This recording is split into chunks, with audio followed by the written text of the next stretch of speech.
Look around you. Look at the modern world. It is an architecture designed for one specific purpose: the elimination of friction. Every app on your phone, every delivery service, every temperature-controlled room is built to ensure you never have to feel uncomfortable. You are sedated by convenience. And because of this, you are becoming incredibly fragile. You are living in a hallucination of safety that does not exist. The reason everyone needs to train jiu-jitsu is not because everyone needs to learn how to fight. It is because everyone needs to be reintroduced to reality. And reality is heavy. Reality is abrasive. Reality does not care about your feelings, your status, or your perceived importance. If you avoid the sensation of losing, you are not avoiding the pain of defeat. You are merely delaying your encounter with it until the stakes are life and death. You need to train because you have forgotten what it feels like to be completely helpless, and that ignorance is dangerous. I am not saying this as a master who has transcended the struggle. I am saying this as someone who walks into a room several times a week and voluntarily accepts the role of the nail. I have spent years on the mats, and the only thing consistent about my training is the humbling realization of how much I still do not know. I have had days where I felt invincible, followed immediately by weeks where I felt like I had never trained a day in my life. I have been dismantled by people smaller than me, weaker than me, and older than me. The mats do not respect tenure. They only respect leverage and timing. I have wanted to quit more times than I have wanted to continue. The romanticized version of martial arts does not exist here. There is no montage sequence where you suddenly become great. There is only the grind. The first thing you will encounter is not technique. It is claustrophobia. It is a primal, reptilian panic. When another human being, fully resisting, places their entire body weight on your chest and isolates your ability to breathe, your brain sends a signal that you are going to die. This is the filter. This is where most people leave. They leave not because it hurts physically, but because the psychological weight of being dominated is too heavy for their ego to carry. You will find yourself trapped underneath someone, unable to move, realizing that your bench press numbers and your corporate job title mean absolutely nothing. You are stripped down to your biological essence, and you find that your essence is panic. You will gasp for air. You will flail. You will exhaust yourself fighting gravity. And in that moment of complete exhaustion, you will have to make a choice. Do I quit to preserve my ego, or do I tap, reset, and accept that I am incompetent? This is the unpleasant truth that society hides from you. You are not as tough as you think you are. We live in a culture that rewards participation and protects self-esteem at all costs. We are told we are special. The mats tell you the opposite. You are not special. You are biomechanically inefficient and mentally weak. The reason you need to train is to kill the version of yourself that believes it is entitled to victory without sacrifice.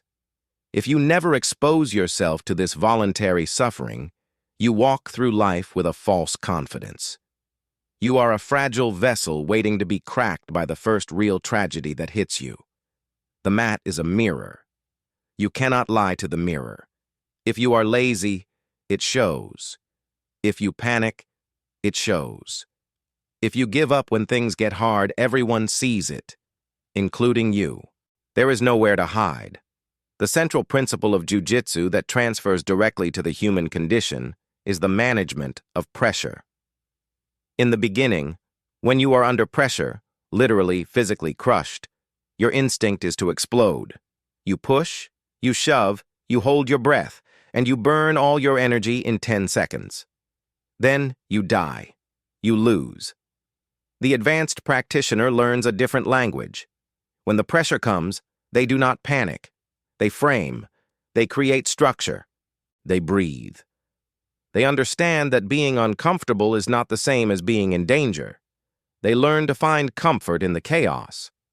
They accept the bad position, not with resignation, but with calculation. They wait.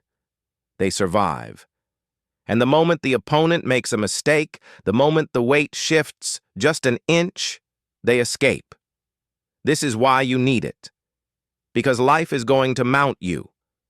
Life is going to put its knee on your belly and drive the air out of your lungs. You will lose your job. You will lose a family member. You will go through a divorce. You will face illness. These are the heavy opponents. If you have spent your entire life avoiding discomfort, when these moments come, you will panic. You will flail. You will burn all your emotional energy in the first week of the crisis, and then you will collapse. But if you have trained, if you have spent years being crushed on a Tuesday night for no money and no glory, you will recognize the sensation. You will feel the weight of the tragedy, and your brain will not scream, "I am dying." It will say, "I am in a bad position." You will know how to breathe when you can't breathe. You will know how to frame against the pain rather than letting it crush you flat. You will know that you do not need to win the fight immediately.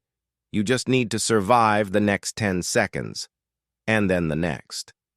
You will understand that panic is a choice, and it is almost always the wrong choice. The resilience you build on the mats is not metaphorical. It is physical evidence that you can endure. You learn that you can survive being smothered, and that knowledge changes how you walk through the world. It makes you calmer. It makes you less reactive. You don't need to prove anything to the guy cutting you off in traffic because you know exactly what you are capable of, and more importantly, what you are capable of withstanding. There are two types of suffering in this world: voluntary and involuntary. Involuntary suffering is inevitable. It will find you no matter what you do. Voluntary suffering is a choice. You choose to wake up early. You choose to grind. You choose to get smashed by a purple belt until your ego dissolves. The paradox is that by choosing the voluntary suffering, you inoculate yourself against the involuntary suffering. You build a callus over your soul. So everyone needs to train jiu-jitsu not to become a world champion, and not even to learn self-defense in the street fight sense. You need to train to defend yourself against your own weakness. You need to train so that when the world tries to break you, it finds something that has already been broken and rebuilt, stronger, harder, and impossible to keep down.